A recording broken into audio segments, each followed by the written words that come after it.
So this video is the fourth session on Newton's laws of motion.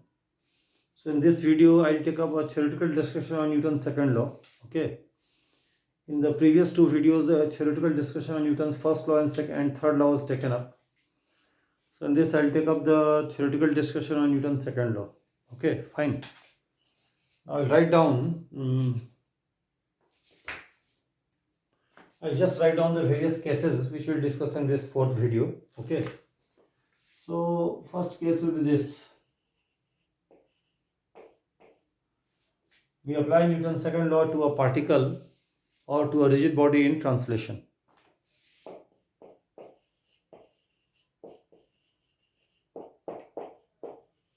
Newton's second law to a particle or a rigid body in rotation. We apply Newton's second law to a particle or a rigid body in translation or rotation, or a rigid body in translation.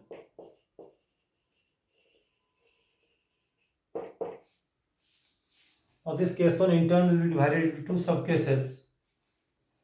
We apply Newton's second law to this particle or a rigid body in translation with respect to some inertial frame. So this will be subcase A. We apply Newton's second law to a particle or a rigid body in translation with respect to some inertial frame of reference. This applied with respect to some inertial reference frame. And second, this Newton's second law applied to a particle or rigid body in translation with respect to some non-inertial reference frame.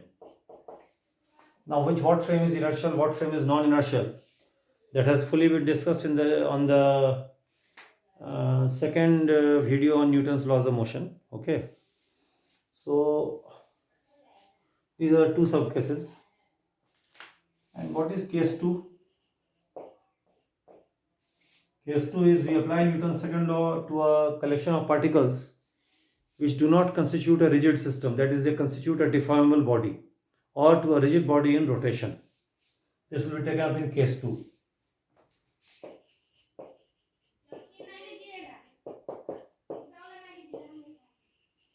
Newton's second law applied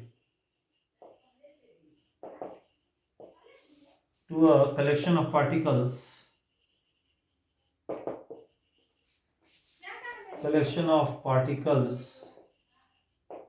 not constituting a rigid body, not constituting a rigid body or a rigid body in rotation.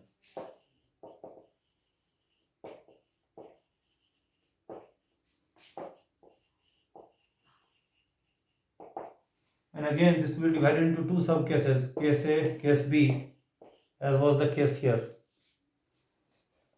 This is applied with respect to some inertial reference frame, and B, it is applied with respect to some non-inertial reference frame. Okay. One thing I'd like to say, see, Newton's laws are originally valid only for applying Newton's laws are applicable only when they are valid only when we apply them to some object in some inertial frame of reference. In non-inertial frame of reference, Newton's laws are not valid directly. In order to apply Newton's second law to some non-inertial frame, as seen from some non-inertial frame, we have to modify the Newton's laws appropriately. So this we'll discuss in the coming videos. Okay. So in this video, I'll just take up this one. Applied with respect to some inertial reference frame. Case 1, subcase A. In subcase B, this will be discussed in the coming videos. Okay. And as far as case 2 is concerned, this will be taken up in the chapter on center of mass and rigid body dynamics. Okay. This I made it very clear. So this video will only take up this case. Case 1, subcase A. Subcase B of case 1 will be discussed in the coming videos to be I make more videos, okay. And case 2, these two cases, they are applied either in the chapter on center of mass or in the chapter on rotational mechanics or rigid body dynamics, okay. Now one thing I'd like to say, what is the meaning of case 2 should be clear. Case 2, we are given a collection of particles, okay. If they do not constitute a rigid system, for example, a container containing some ideal gas, molecules of gas do not constitute a rigid body. So when applying Newton's second law to such systems, this will be discussed in the chapter on center of mass. And if you want to apply Newton's second law to rigid body and rotation, that will discuss also in the chapter on center of mass, again in A and B both. So in this video I just take up this one, subcase A of case 1. Alright, fine. I'll rub this one, okay.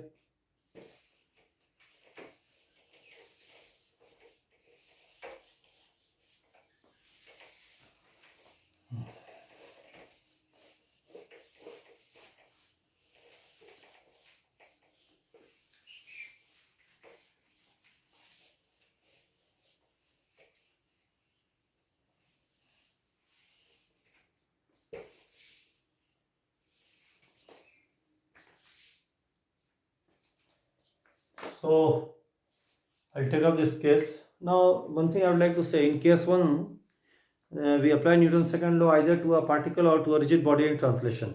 See, as has been discussed in great details in the videos of relative velocity, a rigid body in translation has a property that all of its points have the same identical motion, okay. So if you can analyze the motion of one point of a translating rigid body, then we automatically get the details of movement of all the other points of the rigid body. So in case 1, effectively we apply Newton's second law to a point only, okay. So because if you know the motion of one point of a translating rigid body, we automatically know the motion details of all other points of this rigid body in translation. So applying Newton's second law to one point of a translating rigid body is sufficient. That is sufficient to describe the motion of the entire translating rigid body. So in case 1, effectively we are going to discuss apply Newton's second law to a particle as seen from some inertial frame of reference, okay. So this I'll take up now, okay. So apply Newton's second law, only second law I am writing. Second law applied to a particle with respect to some inertial reference frame, say I. Inertial reference frame will be denoted by I, alright. Inertial reference frame will be denoted by the symbol I, alright. So now, I is some inertial frame of reference, okay. This is a moving point, P is a moving point, this P is a moving point, okay.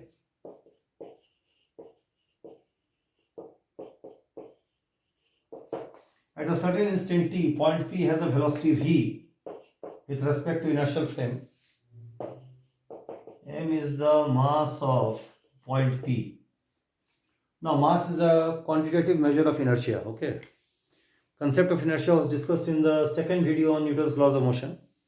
You can go there and you will get it, okay. All these videos have been put in the playlist of Newton's laws of motion.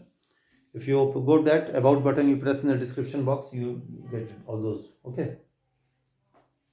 So first of all, we define the linear momentum vector P of particle, that is equals to mass times velocity. Mass of the point is a non-negative quantity and it's a quantitative measure of inertia. So P is equal to mv. This is called the linear momentum of the particle with respect to inertial frame I at certain instant t. V is the velocity of particle with respect to inertial frame I at certain instant t. Alright, fine. So we can see that since velocity is a vector quantity and mass is a scalar quantity, so multiplication of this will be a vector quantity. Direction of linear momentum is always along direction of velocity vector because mass is a non-negative quantity. So vector P has same direction as vector V. And magnitude of linear momentum P is simply the magnitude of m multiplied with magnitude of V, that is speed. This is the linear momentum. But the one thing I'd like to say, you should not confuse with this P and this P. This P stands for point. This P stands for magnitude of linear momentum of the particle. So don't confuse in these two P's. In from context, it should be clear what is which P we are referring to. This should be clear from the context. All right, fine. So P is the mv and P is equal to, okay, fine. Now we apply Newton's second law to a particle as seen from some inertial frame. Okay. So suppose this is the inertial frame. I draw the diagram here again. Okay. I'll redraw the diagram here also. This is the inertial frame of reference. This is the particle whose velocity is v. Its linear momentum is also in the same direction as I discussed just now. Okay, this quantity. Now we are observing this particle from some inertial frame of reference. Now one thing I would like to clear, when we view a particle from some inertial frame of reference, then only real forces act on the particle. So what is real force? A real force is one whose origin can be traced to some object in the surrounding. Okay, this has been discussed in the great details in the second video on Newton's laws of motion. You can go there, you will get all the details of those real force concept. Okay, fine. So now in general, from a given particle, several real forces might be acting. So suppose several real forces act on particles. So suppose n real forces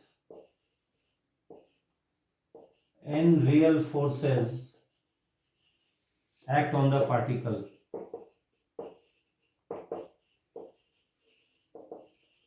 Suppose n real forces act on the particle, okay, and say they are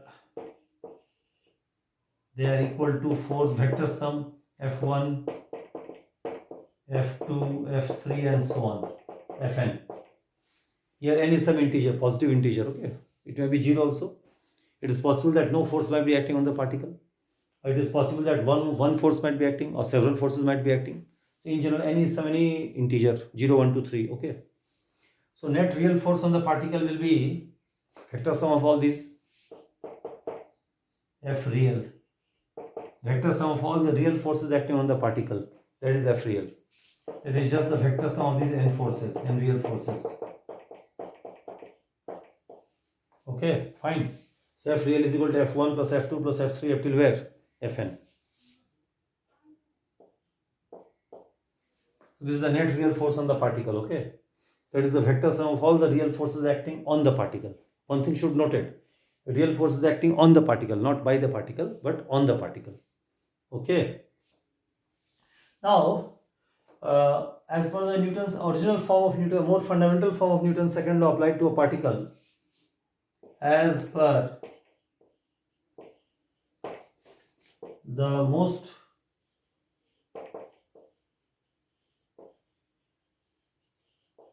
fundamental form of second law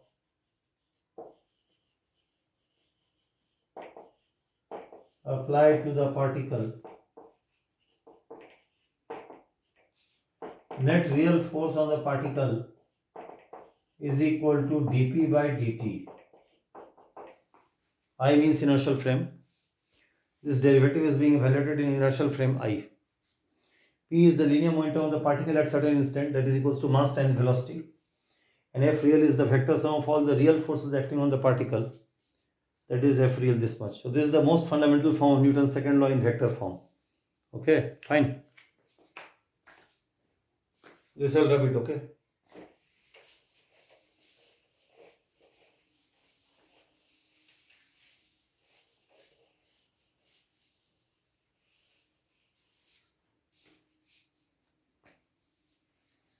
So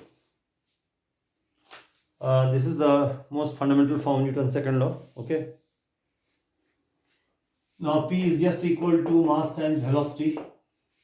So instead of P, I replace it by mass mv. So we get F real is d by dt of mv into I, okay. Now one thing should be noted, in mechanics which you study, classical mechanics, Newtonian mechanics, mass of a moving object is an invariant quantity, okay. It doesn't change. So since mass is an invariant quantity, m comes outside the differentiation. So this becomes m times dv by dt inertial frame I.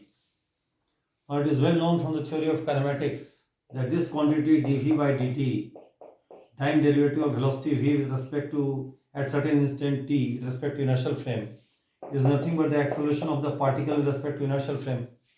Acceleration of particle p with respect to inertial frame at certain instant t. We call it API. P for particle, I for inertia. So this can be replaced by this here. So we get F real is equal to F1 plus F2 plus F3 and so on. That is equals to m times API. So this is the famous Newton's second law, net force is equals to mass times acceleration. F real is the net real force, net force acting on the particle. Okay, fine. F real is the net force acting on the particle. So F real is just equal to m times API. Net force, F real is the net real force acting on the particle, and that is equals to mass times acceleration of particle with respect to inertial frame of reference I. So this is the famous form of Newton's second law. Okay, F real is equal to m times API. So this is the original form of Newton's second law as applied in inertial frame I. Alright.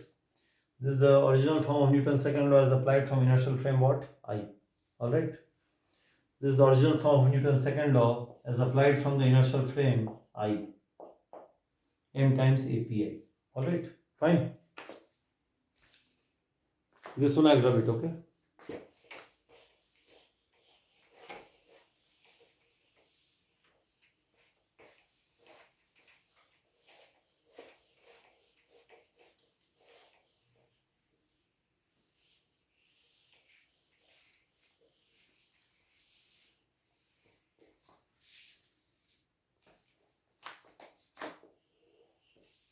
So this is the fundamental form of Newton's second law. This will use it repeatedly, okay?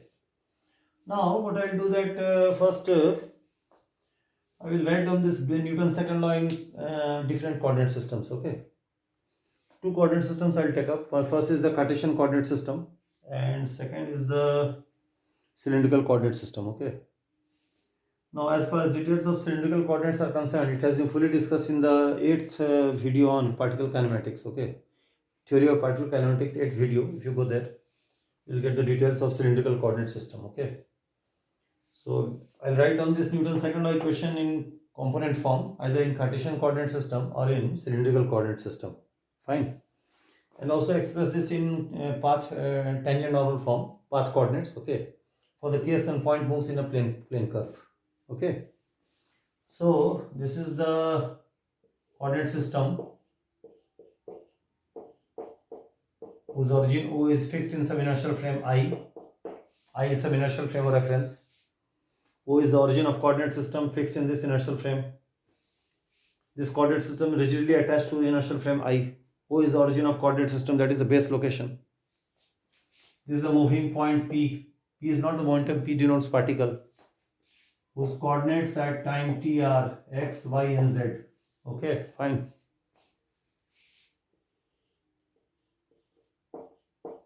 R is the position vector of point P with respect to at time t. Alright. Unit vector along x-axis is I hat, along y-axis is j hat, along z-axis is what? K hat. Okay. Unit vector from O to, now what I do from point P, I drop a normal on the xy plane. From point P, I drop a normal on the xy plane. This point P dash is the feet of normal drawn from point P on the xy plane. O to P dash is the distance r. ER hat is a unit vector from O to P dash. OP dash makes an angle of theta with the positive x-axis. Unit vector normal to ER parallel to xy plane in along the sense of theta increasing is this E theta hat. E theta and ER hat are mutually perpendicular unit vectors, both of them parallel to xy plane, and E theta is along the direction of theta increasing. Theta is being measured from the positive x-axis, okay? Theta is being measured along positive what? X-axis. So E theta is normal to ER along the sense of theta increasing, okay? And Ez is just the unit vector along z-axis, which is just the vector k hat. Okay? This has been fully discussed in the 8th and 9th video of the of the theory of particle kinematics. If you go to that video, whose playlist has been given in the about section, there you will get all the details. Okay. Now I'll write down the acceleration of point P, API, either in Cartesian form or in cylindrical coordinate form. Okay. So API, if I write it in the Cartesian form, so this I'll just for sake of simplification, I'll write it as vector A. Pi I will drop. Okay, just for sake of simplifying the notation, I'll remove Pi.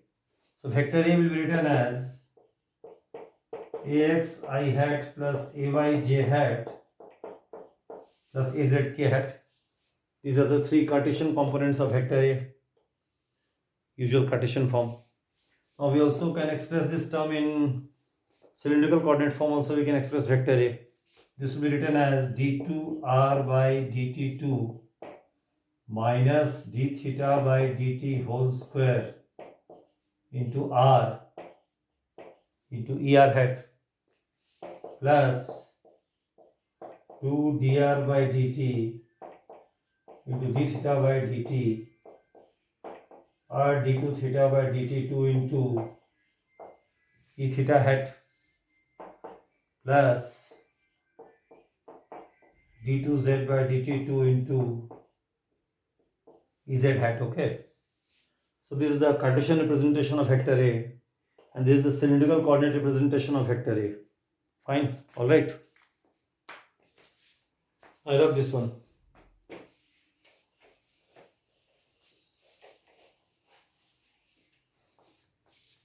Now from Newton's second law, this quantity is just the net real force on particle by mass m.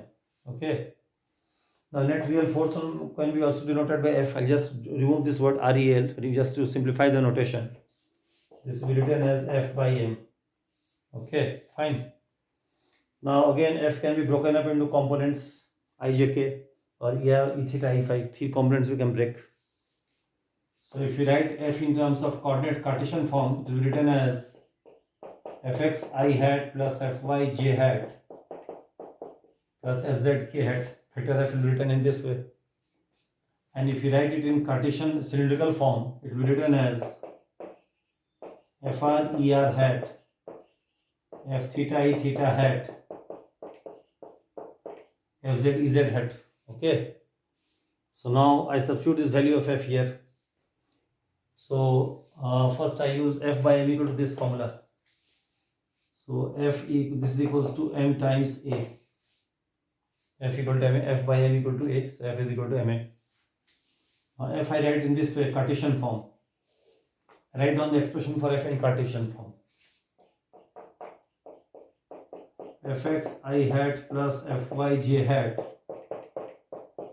Fz k hat is equal to m times Ax. Vector A, replace this, put it here. Max I plus my hat g m plus m Az k hat. Okay.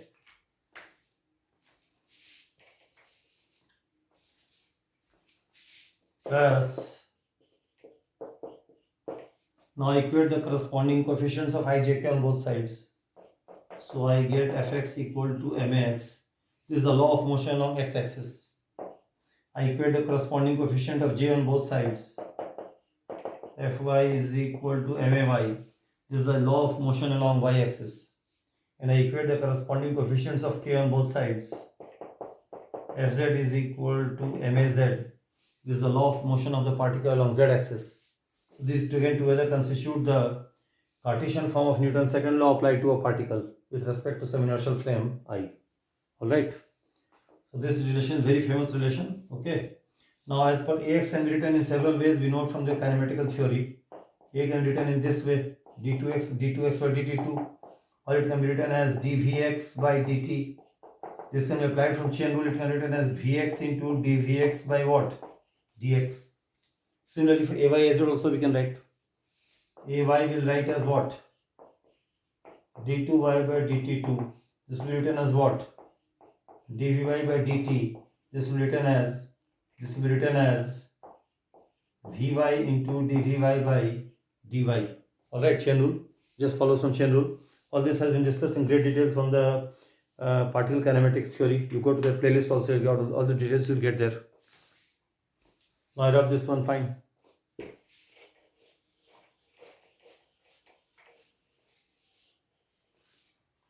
So these three equations taken together, they constitute the Cartesian form of Newton's second law applied to a point with respect to some inertial frame I. Similarly, I can express this Newton's second law in cylindrical coordinate form. So F will be this and A is this. So again I write F equal to ma. So I'll write this one. Instead of F I write this one here. I write it as FR ER hat plus F theta E theta hat FZ EZ hat. Okay. That is equals to mass times acceleration. A can be written in this way. So this quantity is just the component of A along ER. That will call it as a radial component AR. So this I write as AR into ER hat. Now this quantity is the component of acceleration along E theta. This I call as A theta, orbital component of acceleration A theta. So plus m times A theta into E theta hat plus m times this quantity I call the acceleration of A along Z direction, just simply AZ. M times AZ into EZ hat. Okay, fine. Is it clear what I have said? This term I am calling it as what? ER. This term is being termed as AR. Yes, so sorry, not ER, AR. Radial component of acceleration A. This is term coefficient of E theta, this quantity, that is A theta. Orbital component of acceleration A of the particle. And this is AZ, vertical component of acceleration A of the particle, or Z component, okay? So now I equate the corresponding coefficients of ER, E theta, EZ on both sides. If I compare the corresponding coefficients of ER, what do we get? F equals to n times AR. This will be termed as the radial equation of motion of particle. Now I equate the corresponding coefficients of E theta on both sides, this and this. So I get F theta is equal to n times A theta. This is called the orbital equation of motion of particle. And I equate the corresponding coefficients of EZ on both sides. Fz is equal to Maz. This is called the Z component of equation of motion, law of motion of particle. One thing should be noted, as far as the Z component of motion is concerned, they are both in both Cartesian form and cylindrical form. Difference only arises in AR A theta and AX AY. There only we get the difference. Okay, fine. I rub this one. Okay.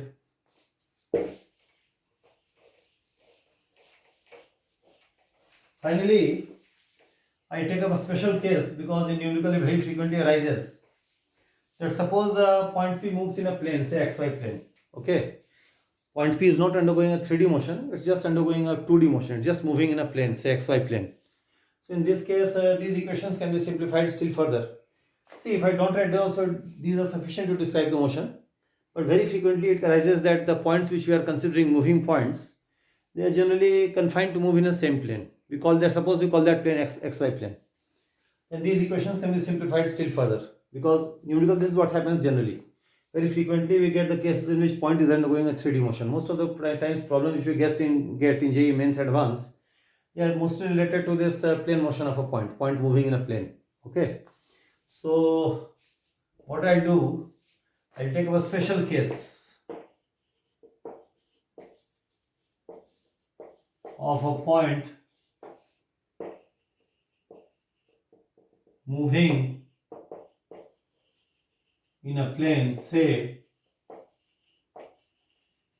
XY plane. So in this case we see, since point is always moving in XY plane, that is Z is 0 for all times. Z0 for all times means second derivative of Z with respect to t should be 0 for all times. So this means Z is 0 for all times. This means Fz is also 0.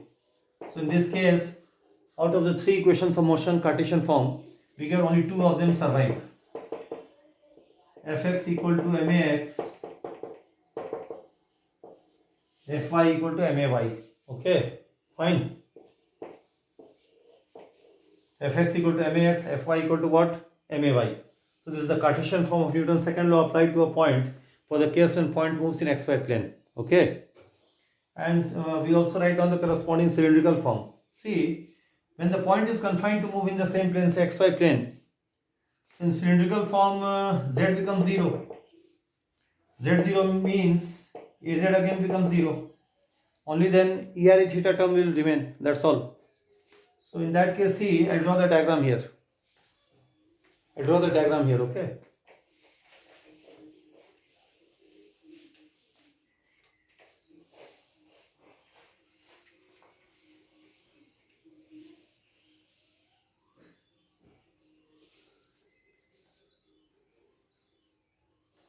diagram, okay. See, this is the point is moving in xy plane, okay. This is the origin of coordinate system.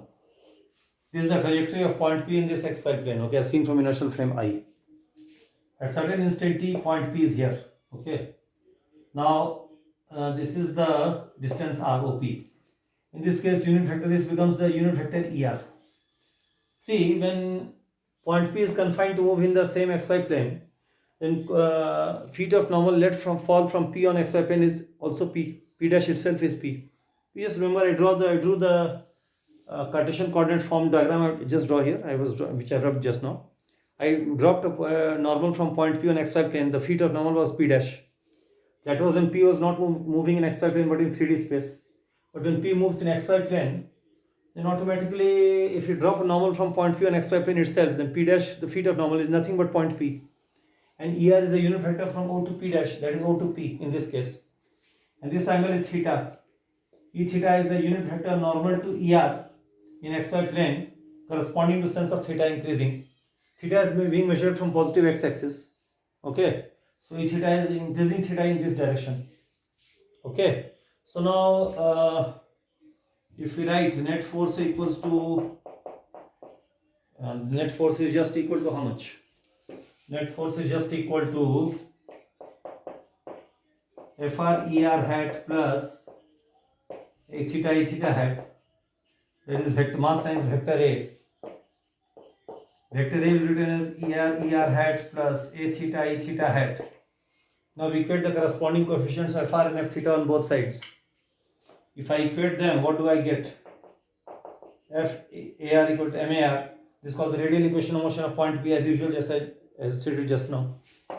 This is just equal to m times d2r by dt2 minus d theta by dt whole square into r. Okay. Now I equate the corresponding coefficients of E theta on both sides. M times A theta. So this becomes m times 2 dr by dt d theta by dt plus r d2 theta by what? dt2. So this is f theta, this is fr. Fine. I rub this one.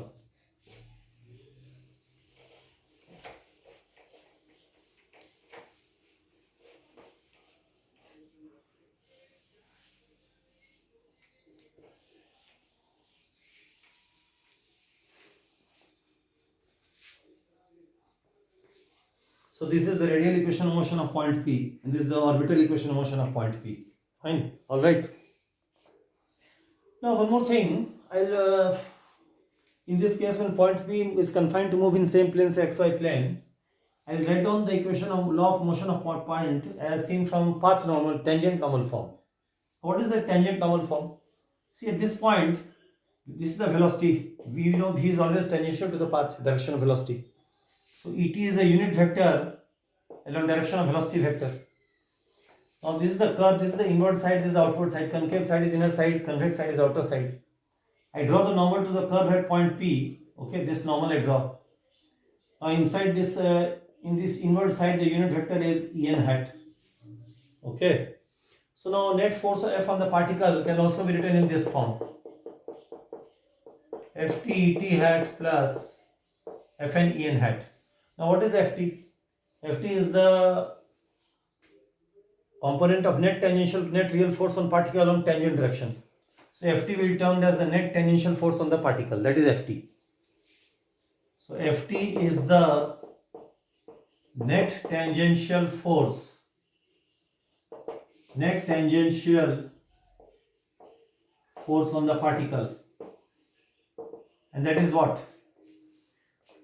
Sum of components of all the real forces on the particle along tangent. that is net tangential force on particle, and Fn is the net real force on particle towards inward normal. Okay, you can call it the normal force, net normal force. That normal force should not be confused with normal force between block and ground. Okay, so net force I'll write in this way: net force on the particle along inward normal. Also, vector A can be written in AT-EN form also. This also you will get all the details in particle kinematics theory if you go to that playlist. All the details you will get in those videos. A can be written as a AT hat, AN hat, where AT is the tangential acceleration of point P, that is the time derivative of speed V of the point, which can be written in chain rule as V dV by ds. And AN is the normal acceleration of point, that is just V square by rho, where rho is the radius of curvature of the curve at point P. So AN is the normal acceleration of point P. AN it's the normal acceleration of point P, that is AN, V square by rho. So now F equal to ma, I substitute F and A in this equation. F equal to ma, that meaning Ft Et plus Fn En hat is equals to Mat Et hat En hat. Okay, now equate the corresponding coefficients of Et and En on both sides. So Ft becomes m times At, Fn becomes m times An. So this is the tangential equation of motion of point P, and this is the normal equation of motion of point P. Okay, so this is the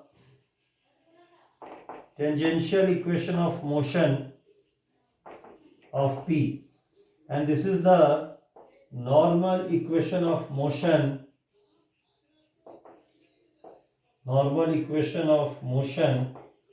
of P. Okay, so till here, and rho is the radius of curvature of the curve at that point P of the path. Okay, fine. So this I fully explained everything. Okay, so I'll rub this now. Okay, so this is the Cartesian form, tangential form, tangent normal form, all I have told you. Okay, so in this first video I have summarized all the details of Newton's second law. Okay, then the fifth video on Newton's laws of motion, I will take up the concept of free body diagram and how to settle the Newton's second law equation for a point as seen from some inertial frame of reference. Okay, so till here I have given. Okay, so you go through it properly. If you understand it, it's sufficient. Okay, so you must know, in every case you must know Et, Er, E theta, En. You must know what they have the meaning and how the equations of motion are written in different cases in different coordinate systems, that you should know. Fine, this I'll close it here. Okay, fine, chill. Okay.